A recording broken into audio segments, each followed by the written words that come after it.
ছয়টি দুর্বল ব্যাংককে একীভূত করে সরকারি নিয়ন্ত্রণে নিয়ে আসার পরিকল্পনার কথা বলেছেন বাংলাদেশ ব্যাংকের গভর্নর আহসান এইচ মনসুর।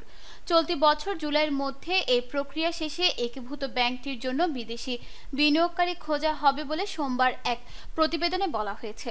দুর্বল ব্যাংকগুলো হলো social Islami bank limited, first security Islami bank, global Islami bank, union bank, Exim bank ও ন্যাশনাল ব্যাংক। এসব ব্যাংকের মধ্যে চারটির পর্ষদ সরাসরি চট্টগ্রাম ভিত্তিক আলোচিত ব্যবসায়ী সাইফুল আলম মাসুদ এর নিয়ন্ত্রণে ছিল। ক্ষমতাচ্যুত আওয়ামী লীগ সরকারের শেষ দিকে ন্যাশনাল ব্যাংকের পর্ষদের নিয়ন্ত্রণে পরোক্ষভাবে সুবিধাভোগীদের মাধ্যমে তার কাছে যায়। আর এক্সিম ব্যাংকের নিয়ন্ত্রণ ছিল শেখ হাসিনার সময়ের আরেক প্রভাব খাটানো ব্যবসায়ী নজরুল ইসলাম মজুমদারের।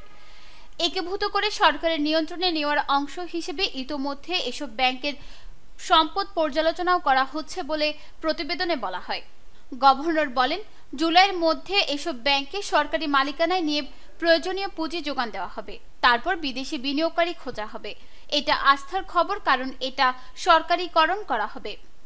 সরকার সাময়িকভাবে এটাকে নিয়ে নেবে, একই সঙ্গে সেগুলোকে মূলধন যোগাবে।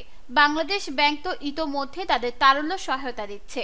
তারপর আমরা শেয়ারগুলোকে আন্তর্জাতিক কৌশলগত বিনিয়োগকারীর কাছে হস্তান্তর করব পুনর্গঠন হওয়ার পরে। তিনি আরও বলেন, পুনর্গঠনের সময়টায় আমরা অংশীদারত্ব রাখব।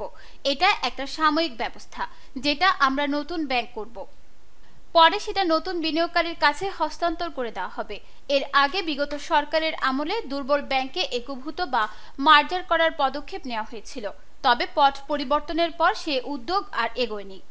দুর্দশাগ্রস্ত পদ্মা ও এক্সিম ব্যাংকে একীভূত করতে 2024 সালে ব্যাংক দুটির পর্ষদে সিদ্ধান্ত নেওয়া হয়েছিল।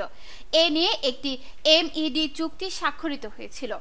ওই বছর বাংলাদেশ ব্যাংকের সবুজ সংকেতের পর ন্যাশনাল ব্যাংকে ইউনাইটেড কমার্শিয়াল ব্যাংকের সঙ্গে একীভূত হওয়ার উদ্যোগ নেওয়া হয়েছিল, তবে তখন ন্যাশনাল ব্যাংক থেকে মার্জার হওয়ার বিষয়ে আপত্তি থাকায় তা বাতিল হয়ে যায়। একীভূত করার পর ওই ব্যাংকে বিদেশি বিনিয়োগে আনার বিষয়ে তিনি বলেন, নতুন কৌশলগত বিনিয়োগকারী যারাই নেবেন তারা এটা সুন্দরভাবে চালিয়ে যেতে পারবেন। আমরা চাই এটার মূলধন বাড়বে, এটার তারল্য বাড়বে, প্রত্যেকটা গ্রাহক তার টাকা পাবে, গ্রাহকদের কোনো লোকসান হবে না। নিউজ ডেস্ক, দৈনিক পূর্বকোণ।